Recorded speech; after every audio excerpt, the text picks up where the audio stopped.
Welcome viewers. This is Sme TV, the program that gives you business information, innovation, and business solutions. My name is Caleb Aiku. In our Entrepreneur of the Day segment, I will be speaking to Dr. Gordon Adumja. He is a visiting professor at the China-Europe International Business School, and he is also a senior assistant professor at Ashesi University, Ghana. For our panel discussion, Dr. Gordon Adumja will be joined by Mr. Yao Asamoah. He is the CEO of the Icon People Limited. In our book review segment, Dr. Gordon Adumja joins me to review the book Understanding Social Entrepreneurship. Before we end this episode, I will give you the quiz of the day and the business tip of the day. And now to my take on managing your brand. Your brand is more than just your product. When you think brand, think about the companies that do not have product to sell but rather have a service to offer. In fact, the cardinal rule in managing your brand well is to remember that everything communicates. It is not just the look and feel of your product. It is all the employees and how they behave towards customers. It is the way your office looks and feels. It is very common to see companies having directional signs or billboards that are either dirty or broken. That also communicates something about your brand. Don't go away, viewers. We will be right back.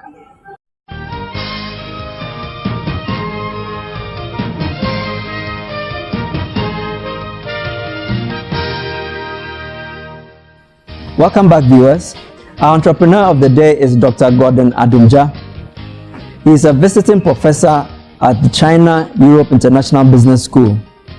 He is also the assistant professor of entrepreneurship and innovation at Ashesi University, Ghana. Doc, you're welcome. Thank you, Caleb.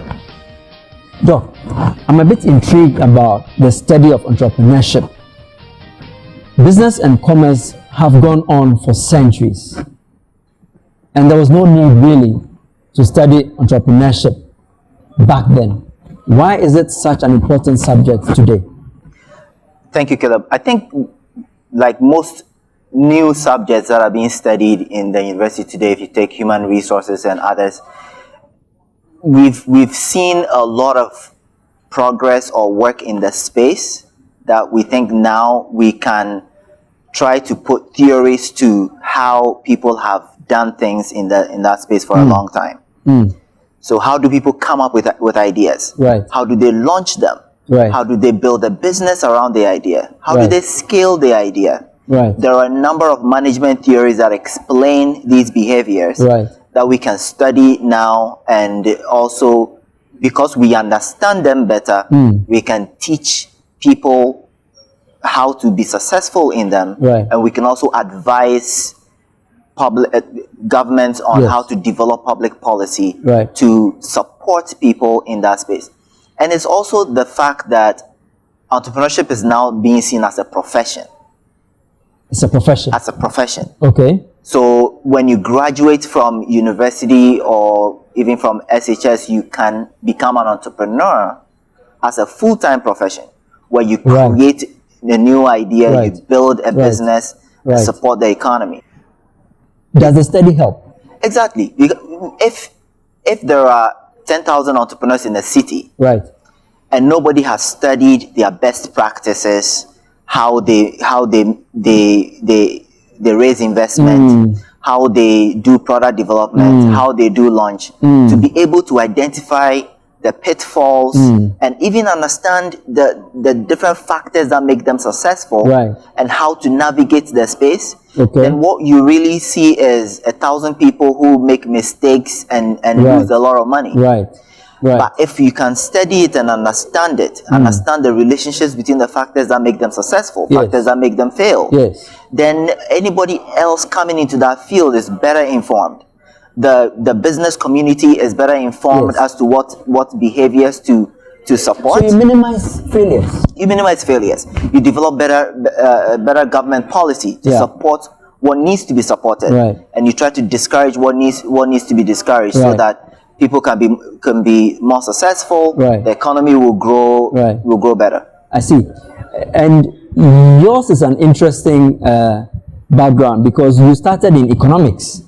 Your undergrad was economics. You did a master's also in economics. When did that switch occur? What was the reason? It was accidental, actually. I was in Canada. I had finished my master's, and there were two options, or there were maybe three options. One was I stayed in school. The second one was I found a job, and the third one was I came back to Ghana. I looked for a job, but I said I didn't have Canadian experience, so I didn't find a job. So I had two options. One is I move back, or I stay in school. I didn't feel like I was ready to move back. So I looked for another master's degree, and I found management science. And I was working with this professor who was studying independent inventors. So these were people who had day jobs, but when they came back from work, they would tinker was the word. They would tinker around things in the garage, on the kitchen table, and he was trying to create things. And he was trying to understand the psychology of that. Why? And they spent a lot of money on this. They would go to work, make money, spend on trying to create things. So we had about 15,000 people in the database, and we were studying them, and I got really interested. And I thought it was more interested than economics at that point. I totally agree with you. But let me find out. Would you say that what is lacking in Africa is the study of subjects? It's inquisitiveness, if you like, curiosity. To a large extent. So there are a lot of people, very creative, very smart people, and I think people venture into spaces. Maybe they have an idea, their own theory about something. They latch onto it. They develop a business on it, or something else, and then they keep going. They don't come back to see what's changing in the area. How can they maybe connect it to something else that somebody is doing, create new value? So maybe the environment doesn't foster that as much. But I think that's one of the things you see in other countries. You see people will start a business in one area, and then when they make money, they start another business. Because they want to diversify their investments. But oftentimes the next business has nothing to do with the first one, so you don't translate the knowledge from the first one. You don't have economies of scale. It's a completely new business.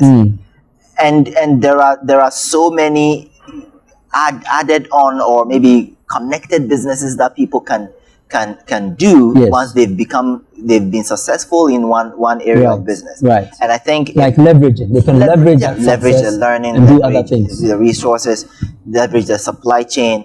And I think if people were intentional about learning about their businesses, going really deep, they would minimize their costs. They would minimize their losses. And they will improve on the benefits and their returns. Let me ask you this as we begin to wrap up. Do you feel that if we change the way we educate people in Africa, we'll create more entrepreneurs? Absolutely. We've tried. Since I've been back in Ghana, I've been working on this concept of startup traction. Startup traction. And the idea is that what is missing in entrepreneurship in Ghana is not a lack of funding, as everybody will tell you. It is that the ideas are not good enough, or they are not well tested. So if you have an idea and you pitch it to an investor, he really doesn't Why would see he it. invest in an idea that is in your head? That's right. Or that has a business plan. Right.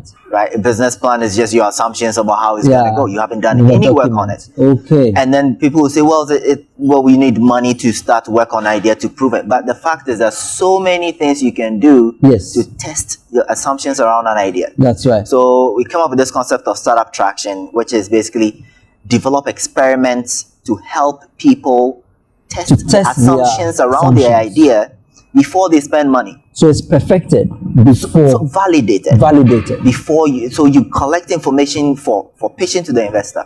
We go to university campuses and we make the pitch that they have to start doing this thing before they graduate. Okay. Thank you very much, Doc. This has been a good discussion. Viewers, we'll be right back.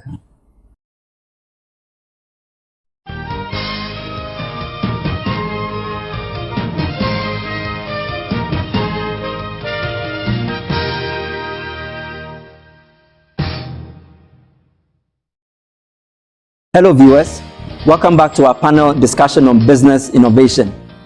We are joined by Mr. Yao Asamoah. He is the CEO of the Icon People Limited.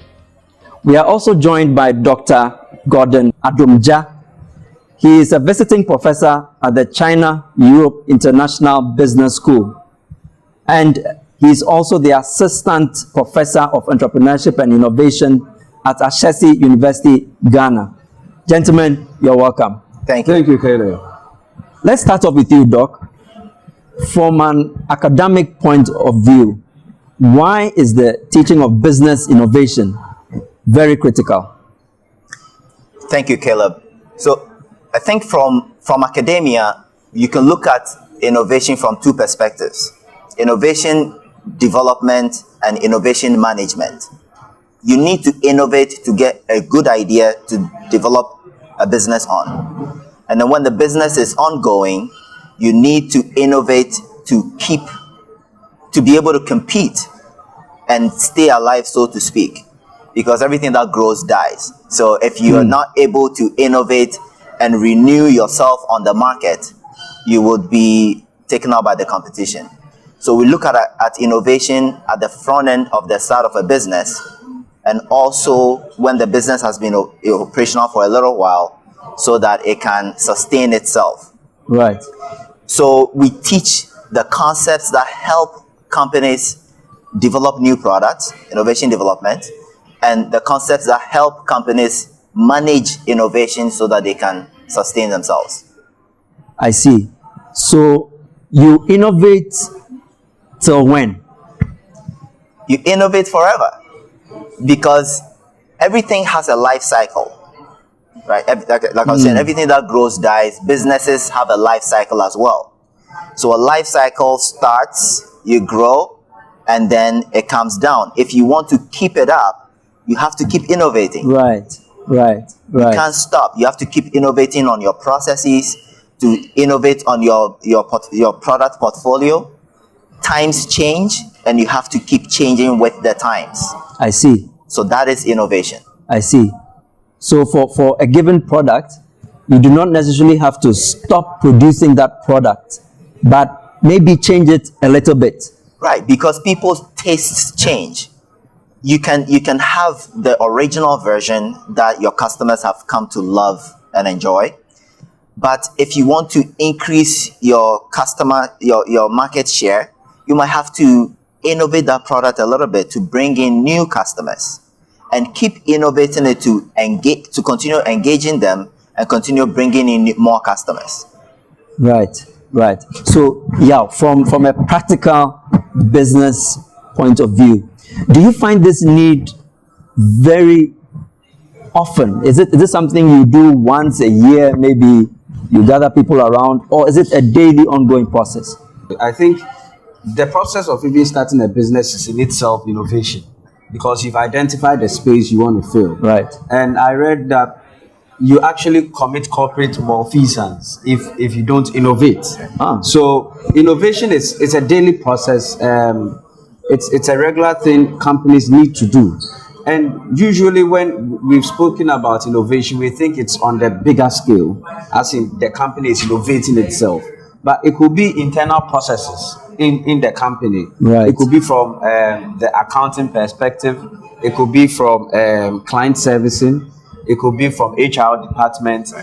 The word innovation basically means you trying to employ new thinking, right, and new ways of doing things into your business. Right. So we innovate, and we should innovate every day. And I think the only way you can also innovate is when the people who work in your company or the people you work with are also savvy enough, or are learned enough, and are exposed enough that they know what's going on and for which reason they should also apply a certain rule.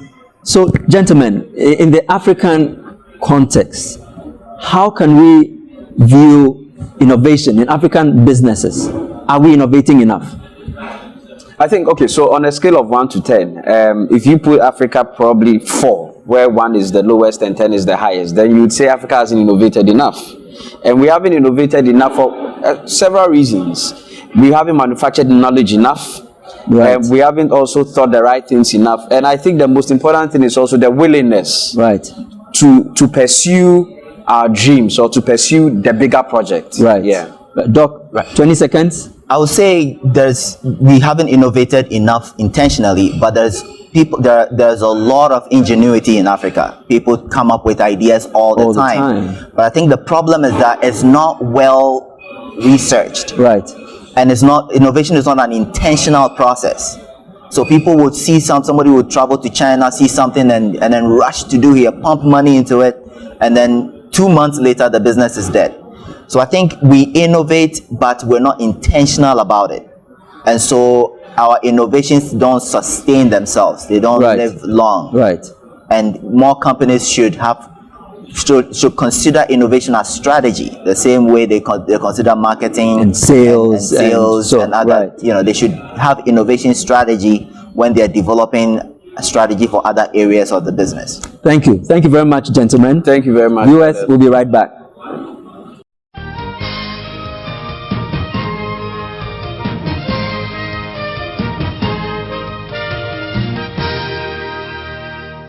Now to the quiz of the day. How long should internal business meetings last?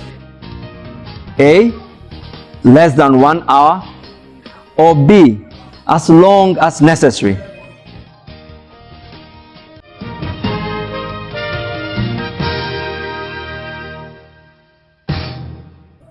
The answer is less than 1 hour. Now to the business tip of the day. All internal business meetings should last less than 1 hour for maximum employee productivity. Remember, employees are not paid to be in meetings.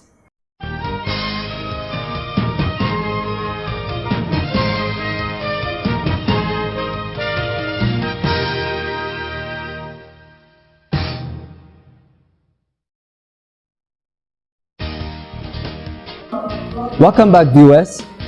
In today's book review segment, we will be reviewing a book authored by Jill Kickel and Thomas Lyons. The title is Understanding Social Entrepreneurship. And I have with me Dr. Gordon Adonja. Doc, tell us, what did you learn from this book and why must entrepreneurs read it? The reason why I like it is because I think the business of today is changing. Yes. I'm sure you've heard the term that customers don't buy products anymore, they buy experiences. Customers are going beyond the function that a product provides. Yes. And I think regular entrepreneurs need to be building in social impact so that they can connect more deeply with their customers. A lot of entrepreneurs will tell you that they would rather make money and so do well and then do good. Okay. But I think they need to start doing well and doing good. And this book is a really good resource that can help them build social impact into their regular entrepreneurship models. So building social impact even helps your business. Absolutely, because if customers are looking for something beyond the product, then make them feel like they are part of a social movement, and you have their best interest. You are not only interested in their the money they give you Yes. for your product, but you're Yes. also interested in their welfare or the welfare of another people group. Right. And so if you attach that to your product, Right. then you are fulfilling that other Yes. need or that- interest that they yes, have. yes, They don't yes. only want to buy a product; they want more than a product. Just they a want product. more than a service. Fantastic. Fantastic. Thank you very much, Doc. Thank you, Pierre. Viewers, we have been speaking to Dr. Gordon Adumja about the book Understanding Social Entrepreneurship. Don't go away. We'll be right back.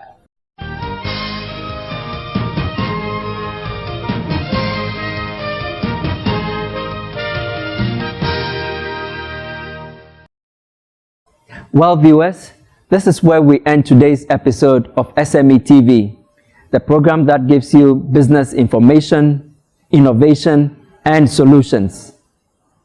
Until we come your way again next week, same time, my name is Caleb Aiku, your host, signing out.